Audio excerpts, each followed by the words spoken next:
About 1 year ago, I had a life-changing encounter with myself.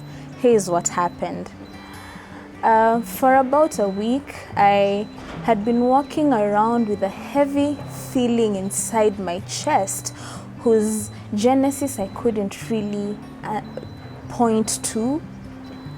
Everything seemed okay. Family was okay. My relationship with my friends seemed okay. Everything at home seemed okay. But I just had this immense sadness within me. By good luck, we had worship night in church. And so I walked in and looked for an isolated corner to sit by myself. I didn't even want to be around people. I just wanted a very quiet time alone in prayer and music. So during one of the sessions, as the night progressed,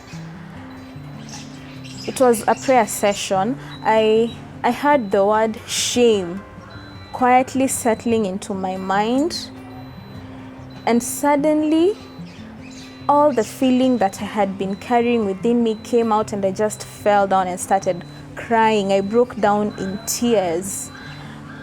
Then it made sense that the feeling I had been carrying was because I felt ashamed to be Mercy. I did not like my name. I did not like how I looked. I did not like how I dressed. Everything about me felt like a big embarrassment. And that gave me a lot of grief. So in as much as everything on the surface seemed okay, inside me, I was deeply dissatisfied by everything that I was associated with. And this did not just give me grief, it gave the Holy Spirit grief as well, because I'm a beautiful person. God created me beautifully and wonderfully.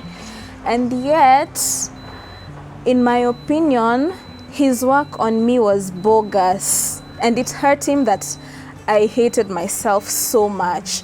So while trying to understand where all this was coming from, I thought to talk to my friends and colleagues who you will get to interact with in this session of love and healing. And I got to understand their own journeys with self-esteem, low self-worth, understanding where it all came from and how they overcame it all. So this is not just for me. I'd like to invite you on this journey as well.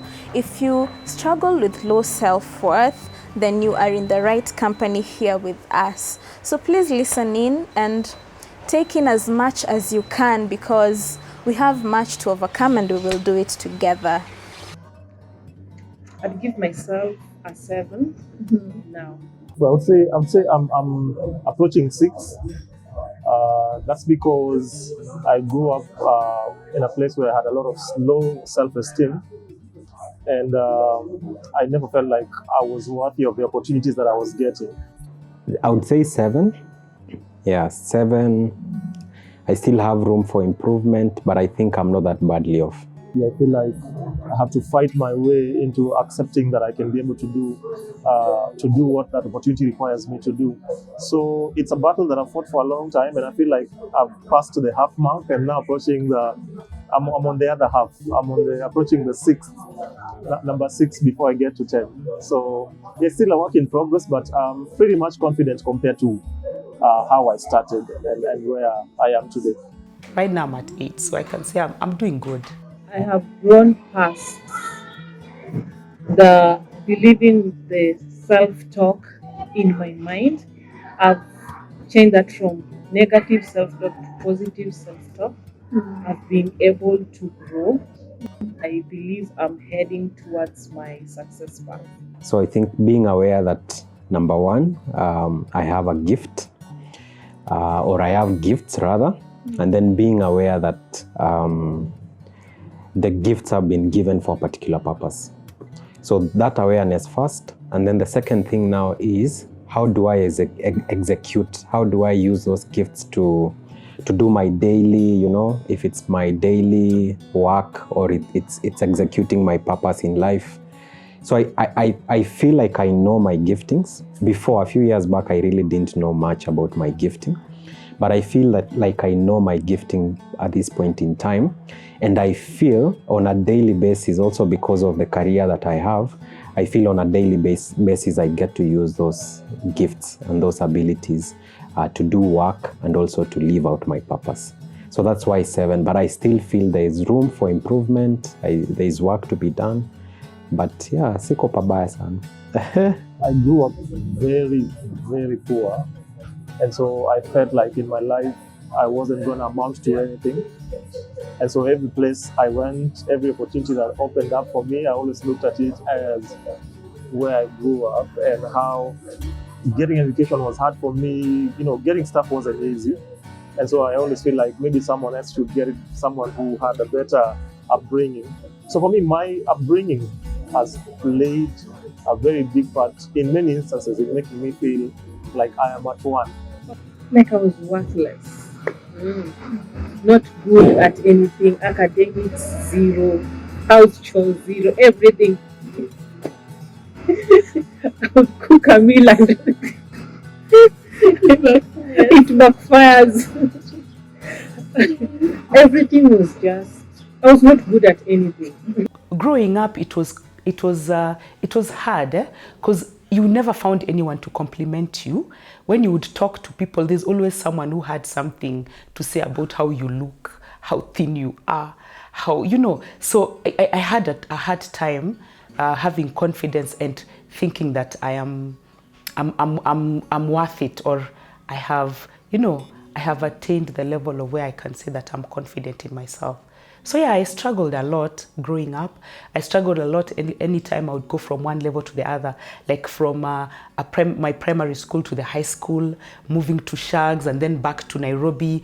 Every time there was a different culture or environment, I would always feel like I had to up my game. I had to act a bit, pretend a lot, just to fit in and stuff. So yes, it was a journey. Yes, I believe that because you see, growing up, from the time I was, let's say from 0 to around 14 years, I was just okay. A happy, normal kid. Yes. Performing very well academically, and then things just went down. My struggle was basically between the ages of what? Someone who is in class 7 is how old? 13 thereabout. Between the ages of 13 to 16. So I was in class 7, between class 7 and Form 2. The reason is we had gone through a challenge in our family. Our family was experiencing some challenges as far as the relationship between my dad and my mom was concerned. And so it really affected my self-esteem. It really affected how I saw myself. My confidence was on the lowest. In the eyes of my peers, I used to feel like I'm the least of the least. I used to feel like I don't even fit in this group nor that other group. So that's basically the time when I felt I'm not deserving, I'm not worth it, I'm not good enough. And then it didn't also help that I was usually the shortest in the group. As a boy, I was like, oh, I need to be tall, especially for the girl, to impress the girls. But then I felt I was not there. Of course, it's debatable, but I heard someone say that you win a girl over through conversations, through depth.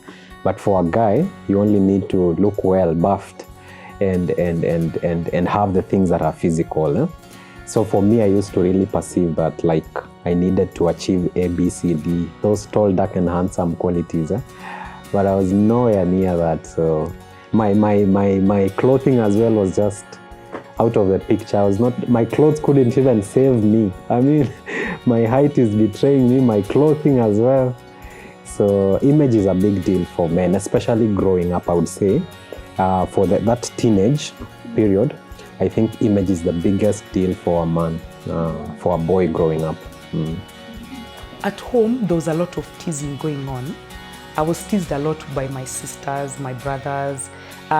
We grew up in a place where I don't think we knew what love was or what caring for the other person was. And I felt like my parents were absent. They were present but absent. They were not taking part in what was going on. So we relied on each other. So I remember there's a time I tried singing in the bathroom and my sisters just shut me down. They told me, look, stop singing. You sound so horrible. You know, so from then on, I remember now just putting up a wall and saying, okay, I will not listen to anyone. In fact, even visitors would come in.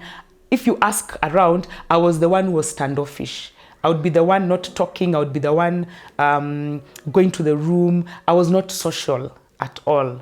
So I just thought, let me protect myself, because every time someone would say something, it would hurt me. Every time my sisters, my friends would say something, it used to hurt a lot, because they thought, in fact, that's where it came from. They thought I was too thin. They thought I was not good enough. I remember, in fact, there's a time I came home, I had met someone in town, a guy, and he had talked to me and told me, okay, you know, those days we didn't have phones. So he was like, I'd like to buy you a cup of coffee. So can we meet the same time here next time? Okay, next week. We made a date. So I remember going home and getting so excited. I told my sister, hey, I met this guy and he showed interest. So one of my sisters went like, you, who can show interest in you? Kwanza, you're too thin.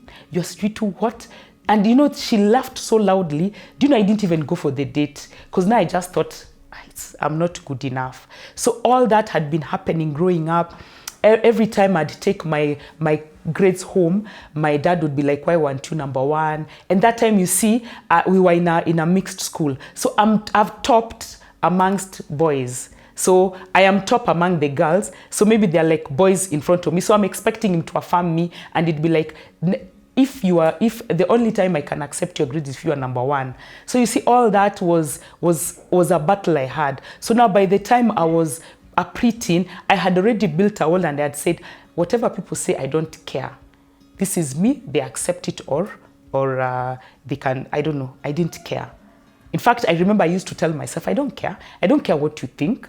You think it matters. But inside, I knew I cared. I wanted people to love me. I wanted people to accept me. I wanted people to give me a chance. In fact, I remember there are times I would wonder, was I born in the wrong family? You know, the way you'd go and you hear people talking about their sisters, they were, I love my sister. And you're like, I don't love my sisters. I don't love anybody in my family. In fact, I'm like, I don't care about them so much. So now going to high school in Western Province, a different setting, and now I get the same talk from people. I was like, these guys have a problem. So now that's when the wall built. Mostly when I was in high school, that was after the death of our parents. We went to stay with our stepmom. So it was very difficult. Moving from, I could say, grace to grass, having everything and then losing it all, and then moving from a loving relationship to now, I would say, an emotional, abusive kind of relationship. You see, when we moved in with our stepmom, she also had her kids.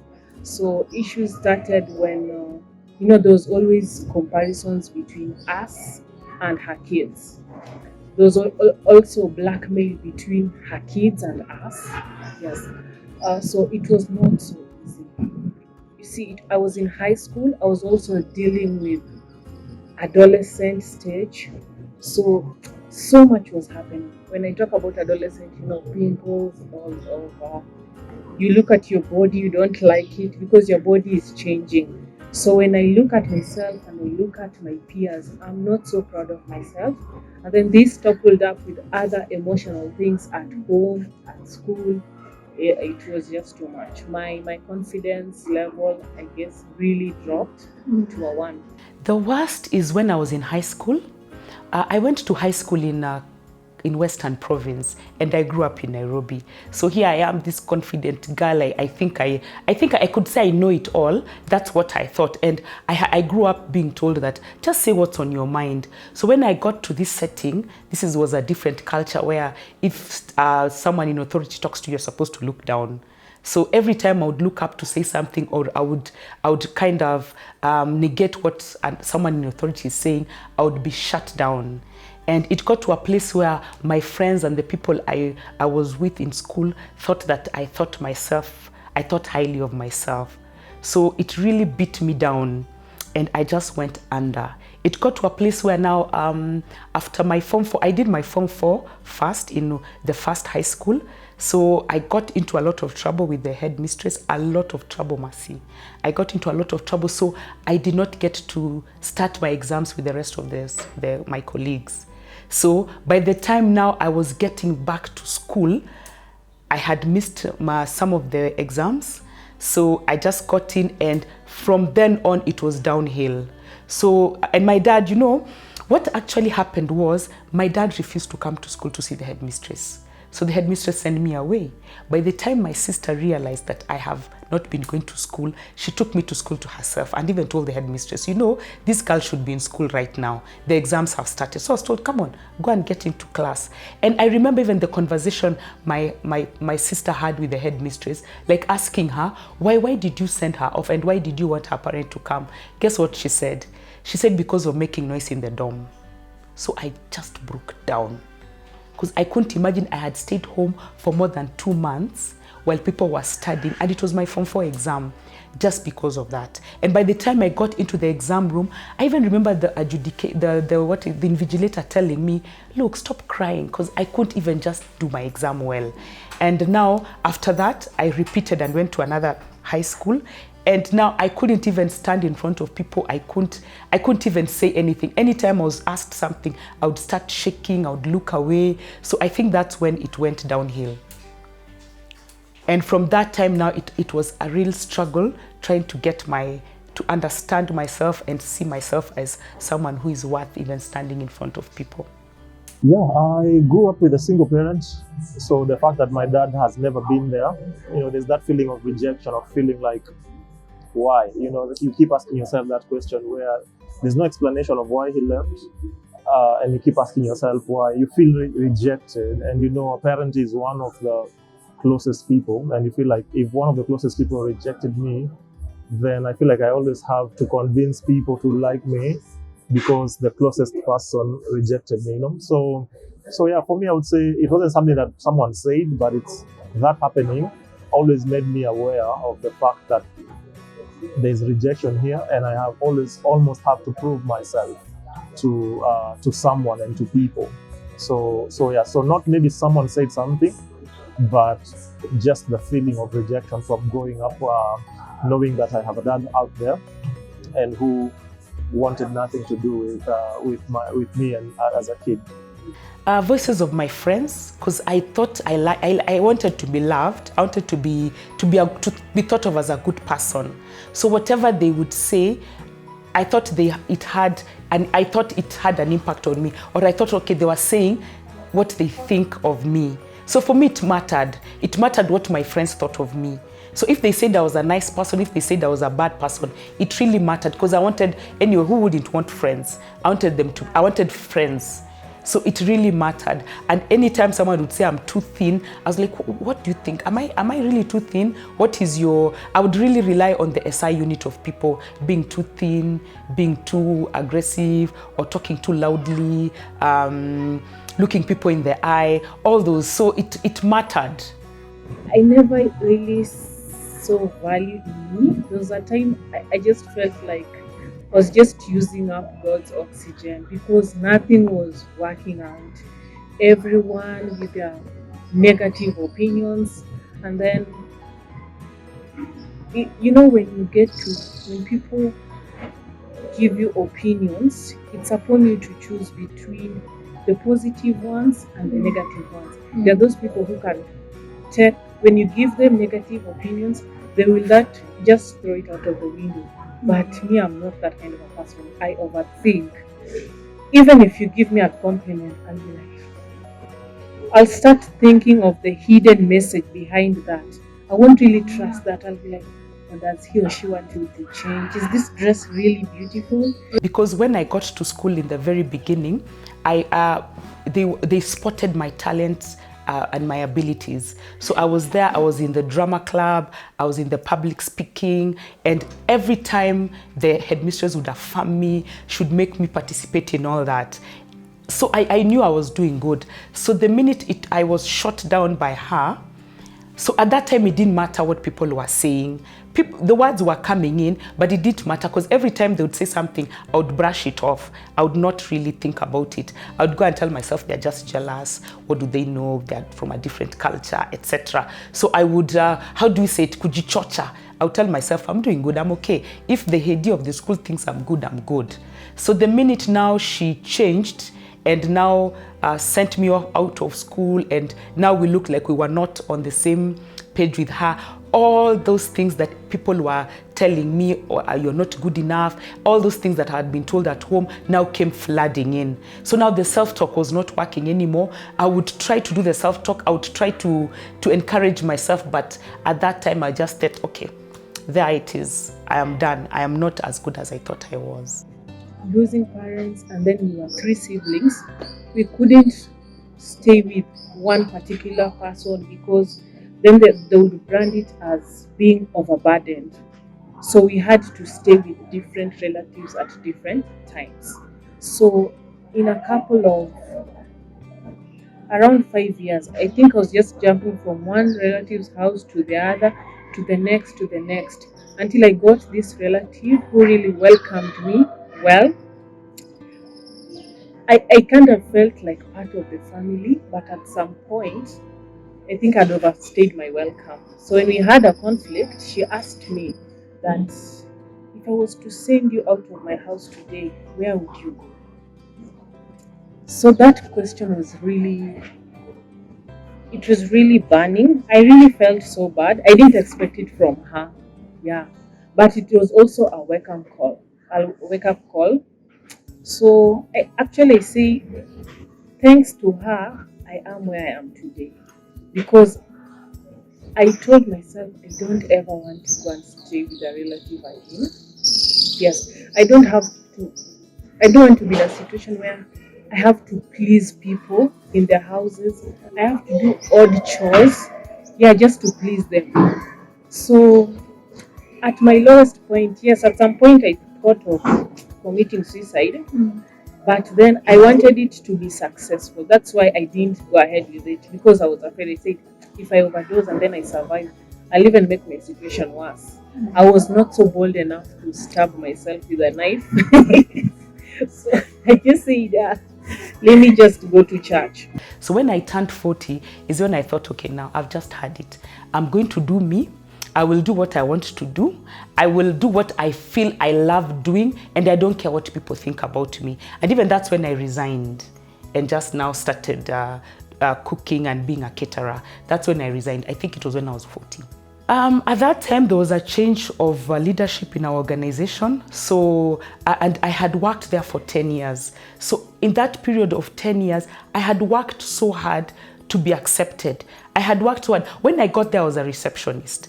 By the time I was 10 years there, I was the chief operations officer. So I had worked so hard to get to where I was. I had worked so hard to have my boss affirm me and tell me I'm actually good at what I do. So now, come 40, we have a change of leadership. The old boss leaves, the new boss comes in. And then now I was exposed again to the same.